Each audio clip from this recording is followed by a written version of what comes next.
Okay, so now what we're going to do is, you can see I've put a chart below every single one of these verbs, and we're going to conjugate it. Remember, when you conjugate a verb, you are expressing that verb with all 6 possible subjects. Now, if you look on the right-hand side of the room, I've written my endings over there that we should be so familiar with.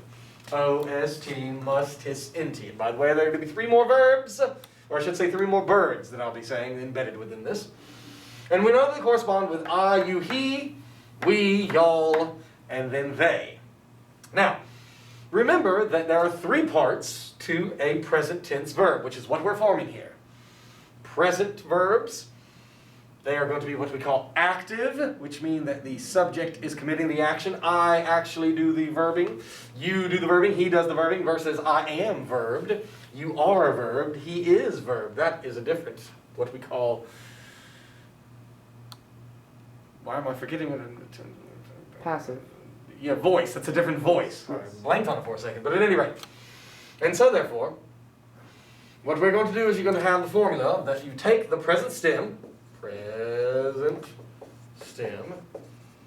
then you're going to have the present vowel, and then you're going to have your present endings, which is of course exactly what all of these are.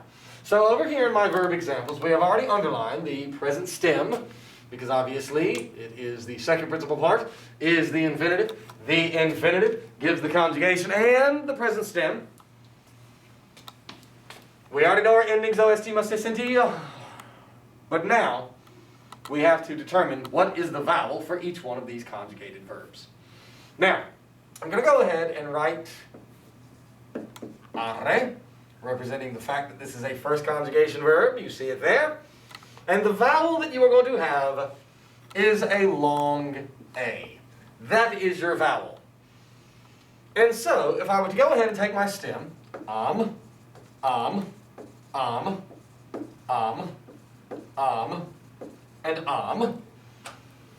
then what I would do is I would add my vowel, which is A. But we have to be aware of 3 endings, and they're over here. And those 3 endings are the ending T and the ending NT. They eat macrons. So anytime a vowel is a long vowel in front of them, the macron will disappear. So therefore, what I'm going to have to do is that long A that I've written up there, I'm going to have to put in parentheses a short A. Because in front of these guys, it will look like it's a short A, but remember it's the long A in which the macron had been eaten. Also, look at the big letter O. It's round because it is hungry and powerful. And not only can it eat macrons, it can eat actual vowels. And that is exactly what it does over here. In which, remember, the T and the NT is going to eat the macrons, so it's going to look like it's a short A. But here, it would have been a ma-O. But that O is so powerful, so hungry, so strong, that it will not only eat the long mark off of the A, it will eat the A in and of itself. And so therefore you end up with amo. But for the rest of these, you will have long A with an S, long A with a T. Why does it look like a short A? The T ate the macron. Maybe that's why the crossbar of the T is there. The macron just moved over. Long A with mus, long A with tis, and long A with nt, but the nt ate the macron. And thus you end up with a mo, a mas, a mat, a mamas, a matis, a mat. I love, you love, he loves, we love, y'all love, they love. And thus, first conjugation. Second conjugation, which is told to you by the infinitive long E-R-E, its vowel, as one would expect, is a long E. But we know that that T and the NT is potentially going to eat it, so therefore, it will sometimes appear short. Now, there's one thing you need to know about a long E. It is an incredibly strong vowel. So strong, as a matter of fact, that if you were to make the strong E, you will see that it becomes an E. If you were to, of course, bend over, do see the E that I'm making. And so, here it is. I put down V, ID is my stem. There, I found it. I will then put my long E, and then my O, and that long E was so strong that it was not eaten in the same way that that A had been eaten. It only got its macron eaten, and that's why we know that obviously the EO of the first principal part is a second conjugation. So here we have VID, VID, VID, VID, VID, and of course, long E plus my ending. Long E plus my ending. The T ate the macron. Long E plus my ending. Long E plus my ending. Long E plus my ending. The NT ate the macron. The next bird that you're going to have is actually going to be a peacock. P-E-A-C-O-C-K. A peacock. Now, moving on to mid-o, mid-re. We know that it is a third conjugation because of the short E-R-E. If you would remember these conjugations, they're going to make your life so much easier moving forward. And we know that it is a third, but not a third I-O. Now, remember in the second conjugation, long E's are strong. So they stay an E. Not only do they stay an E even in the presence of the hungry, hungry hippo O. That short E, on the other hand, is weak. And so not only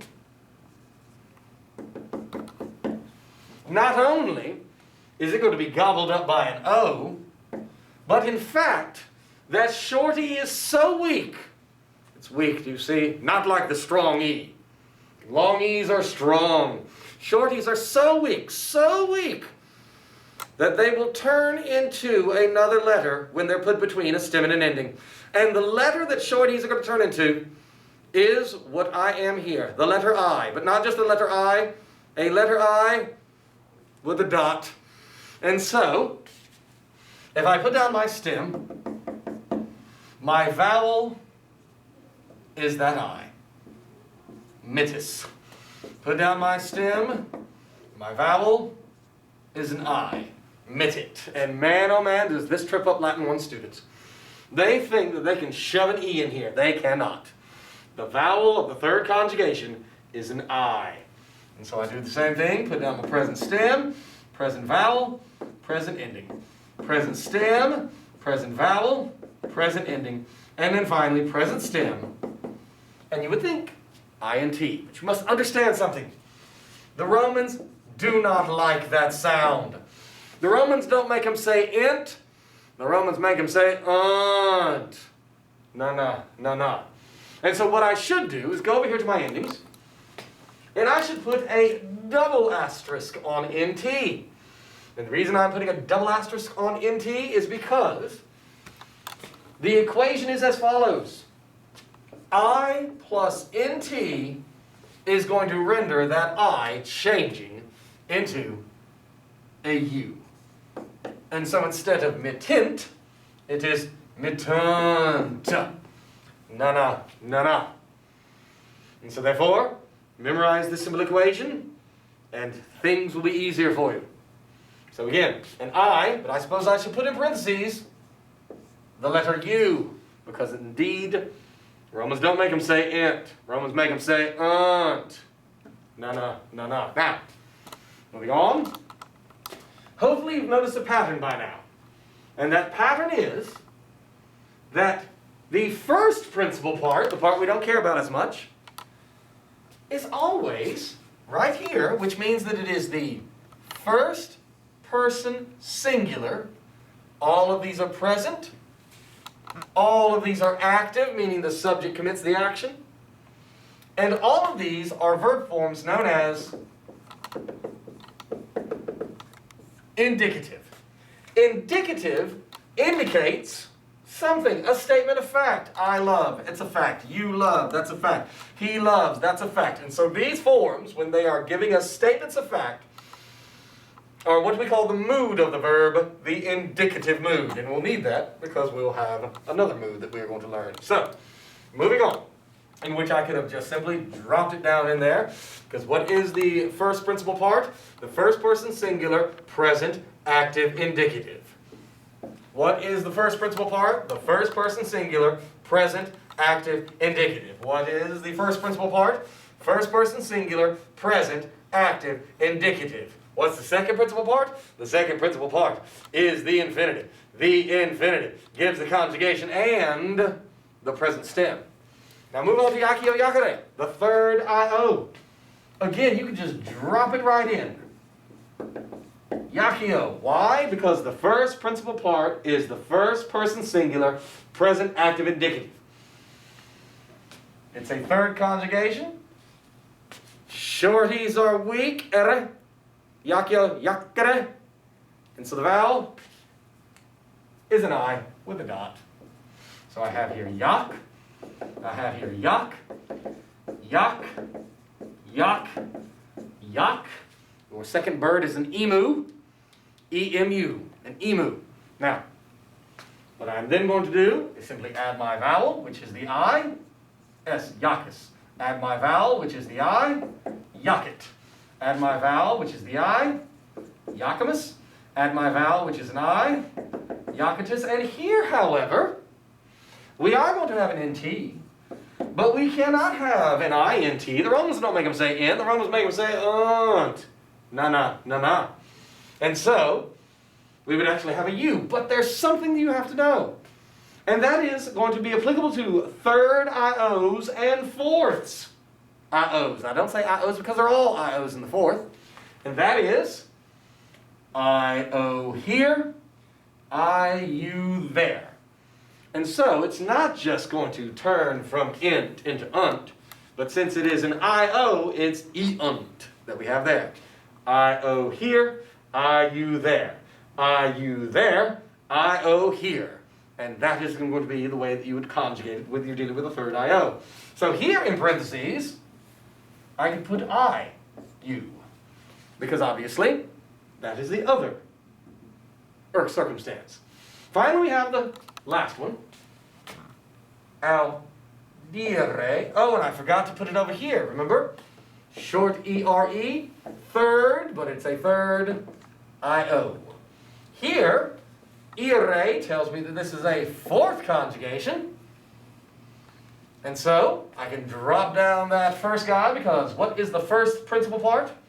First person singular, present active indicative. Then I put down my present stem, aud, present stem, aud, present stem, aud, present stem, aud, present stem, aud, and we all know the endings, O, S, T, mus, tis, nt, and then I'm going to put my vowel in the middle of it. Now the vowel for the fourth conjugation is a long I. So it is audis. But remember, what do T's do? They eat macrons. So it looks like it's short. So I have to put, in parentheses, a short I. And then audimus for the long I, auditus for the long I. But here, I-O here, I-U there. We couldn't have an int for no reason. No. The Romans don't make them say int. I plus nt is unt.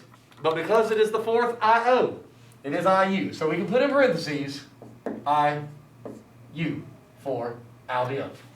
And if you were to choose any of these randomly, and they of course are all indicative mood, which means that they state a fact. They're all active, which means their subjects commit the action.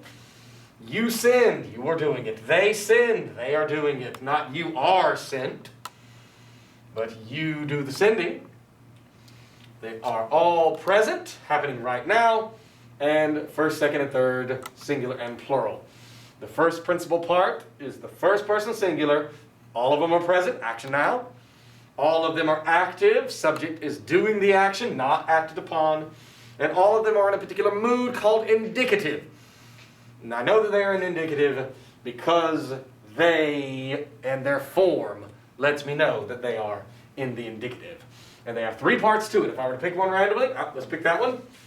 See the present stem, where did that come from? The second principal part is the infinitive. The infinitive gives the conjugation and the present stem. You have the vowel, which is indicated at A, long E, short I, long I, with the things in parentheses, due to the fact that sometimes it comes up against something else that affects it. And then, of course, your present endings, which we all know.